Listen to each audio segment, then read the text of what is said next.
How you doing, guys? Professor ADC with another first impressions video, and let's get this over with. I've been with these folders for some weeks now, and they've given me a headache. Now, if you saw the first video about the Jaeger, the Brian Brown Jaeger, you might be expecting this one, or vice versa. If you watch this one first, I don't know which one's gonna go out first. I think the Jaeger. Anyways, these two knives provoked, it was the last drop to overflow the glass, as we say here.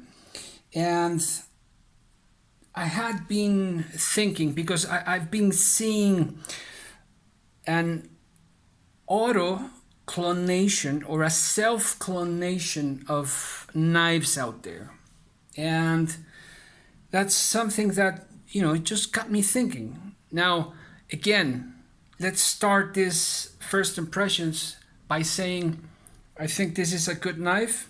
It is made pretty well. I think it is priced pretty well, and I generally never speak about that. Now let's go over some specs, shall we? Okay. Let's start with the length. 8 inches of length. The blade is at 3.5. The cutting edge is at 3.25. Closed 4.5 inches. Okay, it's a pretty good size blade. Let's put it in the center and let's have a close-up. Let's weight the knife, this Axon. 3.77 ounces.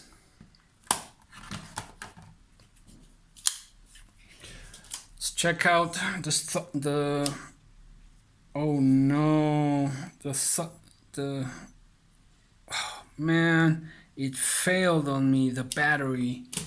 Anyways, let's just skip that. If you know, you know. But anyways, it feels very thin, not as thin as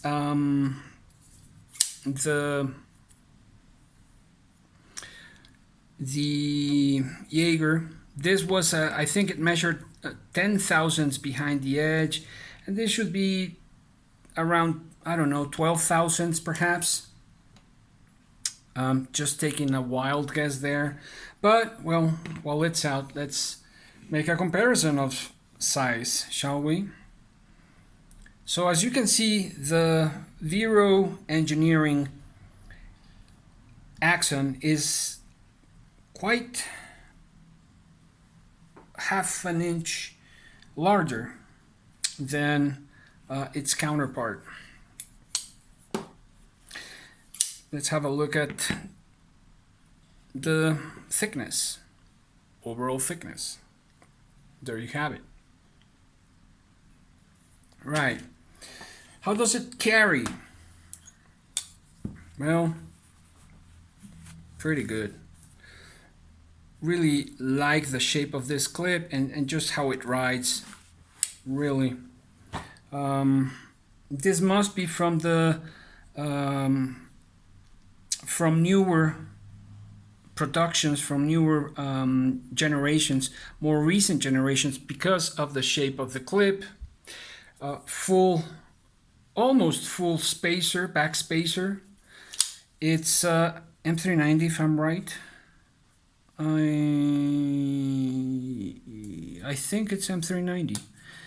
It's a Warncliffe cleaver. You tell me. I always get confused, and I always get different answers from different people. If it's a sheep's foot, if it's a Warncliffe, or if it's a lamb's foot. So It is a nice looking blade, both of them. This is a flat grind, and I gotta say, I do enjoy the ever so slight belly that this one has, and just this curvy tip or front. This is a liner lock, a nested liner lock, as well as it has a nested liners, of course, skeletonized. This one is in micarta, and I gotta say, that's something I gotta talk about. Oh, but before that, let's continue with our comparisons, shall we? Here's a number 2 pencil,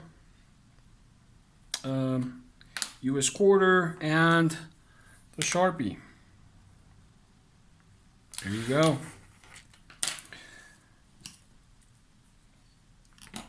The Victorinox Huntsman and the Buck 110.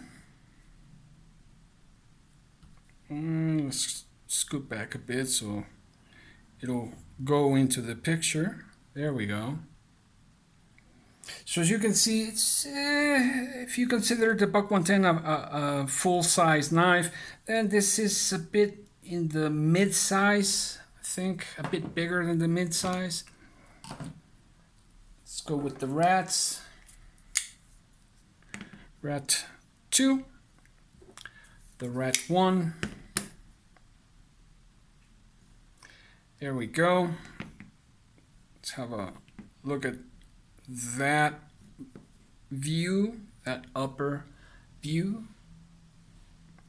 so you can get an idea of how it's gonna carry or hold, how you're going to hold, how good that's going to feel in hand. You know, it's hard to just on screen to, but you know, we do what we can. Benchmade bug out, PM2, Spyderco PM2, and the air view, the upper view. Anyways, okay. So, okay, micarta. The micarta came very, very dry. It seemed and it felt somewhat like used sandpaper, and it looked like it. It looked like it as well. And I did not like this micarta at all. So I oiled it for my friend, which he liked this way, the way it looks and it feels. So anyways, that's that. Love the opening mechanism, just this window flicker, if I may say so. The hardware on the pivot, you know, the pivot sticks out just ever so slightly, just a bit, and whereas I think it should be flushed, or it would just feel better and just look better, you know, completely flushed. Yeah, there is that slope for pinching, this pinch grip, which I do use very, very often. And I think, again, let's go back a little bit to the Jaeger, which came first. And in that matter, both of them were, if I remember correctly, both of them were made by an OEM overseas, and they're doing a good job. But I don't know, guys. It just still confuses me, and it just I I gotta speak my mind, and I'm trying to do so in the most decent and respectful manner. But there are certain things, certain elements that I do like. I love that how that diamond-looking front of the Jaeger, the hollow grind, of course. It's a good knife. It's a good user knife. Now I saw these knives over 300, and well, that's up to you.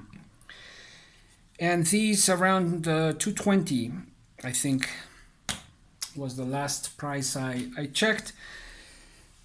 And I gotta go back to this word that I also reviewed in philosophy, which is substance. And this takes us back to Aristotle. And I'm not going to talk about philosophy, but I'm talking about a certain element that, and it's, I think it's totally subjective. This is not something objective. I mean, the folder as the Jaeger is well built. It works. I really love what they did with the stop pin and the way the blade is shaped to grab a hold of the stop pin. Really like that. I think it makes it really secured. Love that. Well, there are many elements I like, and I in that sense, there is that certain thing, you know, that as a user I might not see this, as an enthusiast I might not see this, but as a collector and someone who likes to complicate himself with these things, well, substance is something that I do consider, and substance I translate into that certain something that, you know, catches your eye, that has that special something, that spark that takes it beyond a tool. Now this may just be me, right? I find that substance a little bit more in this knife than on the Jaeger. Then again, if I just look at them both as tools, they're great tools, both of them. And perhaps I'm very wrong. And I'm not, how do you say, I'm not taking shots. I'm not wanting to, oh God, it's just difficult. But it has to do with what I've come to call self-clonation. And this is a term that somebody else said in Spanish, and you know, you twitch a little something here and another something there, and then there's a new knife, and you sell hundreds, and that's all the purpose of it, and that's okay. But then again, I don't know. I just don't know. I want something else. I want substance. I want purpose. I want to find something else in my collection, in what I have in my collection, and so I put them to the test in many aspects, not just the use, the performance, but I really research and take a look at my collection. These are lent from a friend, and they are both good knives. They're both good users. But in this case, you know, they just didn't make my list. Why? Because of something as subjective as I have said. But you might enjoy them, you might love them, and that's perfectly fine. I think they're pretty capable of being the grail for someone, for anyone. And again, they're good tools. But I just find, oh, I'm just going to put this one in and I'm just gonna shush and let the images speak for themselves. Yeah, they're a whole lot different. There are 3 great knives, 3 great tools, and just it's most likely that I'm mistaken. But please let me know in the comments. As usual, we can disagree, of course, we can debate, as long as we do so in a decent manner, in a coherent manner.